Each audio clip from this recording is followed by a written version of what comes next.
Le militaire. L'homme était habillé en costume-cravate quand il débarqua de l'avion. Pendant tout le voyage, son sourire avait charmé les hôtesses de l'air. Croyez-vous qu'elles avaient une idée de qui vous étiez ? Demande Geneviève Mathurin. Jacob avait été traité en invité de marque.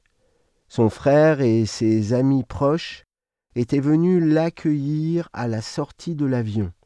Les embrassades furent émouvantes. On réceptionna ses bagages. Vous ont-ils posé des questions sur ce que vous avez traversé ? Insiste-t-elle. Jacob s'était retrouvé dans la décapotable qu'il avait laissée à son frère pendant la durée de son absence. Comment avez-vous vécu le fait de vous retrouver dans votre voiture ? Ajoute-t-elle. Ce soir-là, après être retourné dans l'appartement qu'il avait laissé à son frère Arnous, y avoir pris une douche et s'y être changé, il retourna dans sa boîte de nuit favorite. La belle Biguine était toujours au top.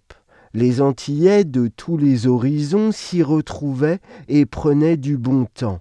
Ce fut lors d'un de ces événements que Jacob démarra gratuitement une activité musclée qui allait le mener au succès financier. « Que s'est-il passé ?» relance-t-elle. Jacob regarde Geneviève Mathurin. Il ne l'entend pas. Il se rappelle certains événements de sa vie. Au moment où ça s'était passé, il devait être en train de parler. Il avait vu un objet voler dans la pièce et il avait sauté hors de la maison. Puis, il avait ouvert les yeux, senti une odeur de brûlé. Ses oreilles étaient irritées. Il avait mis ses mains contre ses oreilles. La poussière avait recouvert son corps. Il était sous les décombres. Puis son corps avait été de nouveau soulevé, mais cette fois-ci, il s'agissait de mains humaines. Il avait senti chaque caillou sur la route, le bruit de la Jeep. Qu'y avait-il à comprendre puisque rien ne pouvait être changé ?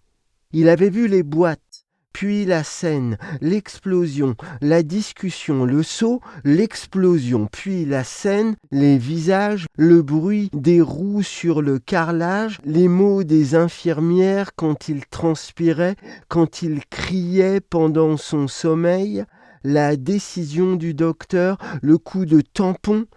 Jacob regarda par les fenêtres de l'hôpital du camp. Il enregistrait la vue pendant qu'il faisait son pactage. Il regarda par la fenêtre du cabinet du docteur Mathurin, un endroit où il n'aurait jamais dû se trouver. Cela ne correspondait pas à son éducation, à sa manière de voir la vie. Jacob ne s'excusait pas. Il acceptait ce qui était, les chemins de traverse, les coups donnés, les coups reçus. « Docteur, comment en suis-je arrivé à venir vous voir ?» Jacob se lève. Il ne veut pas entendre la réponse. Les choses sont ce qu'elles sont, et ça lui va très bien. Ce jour-là, il arrêterait de boire. Il se remettrait au sport avec plus de férocité. Il apprendrait à entendre encore et encore l'explosion. Plus tard, il confierait à sa sœur l'événement. Et il continuerait à courir vers un destin qui aurait pu s'achever il y avait quelques années quand une grenade avait emporté toute son unité.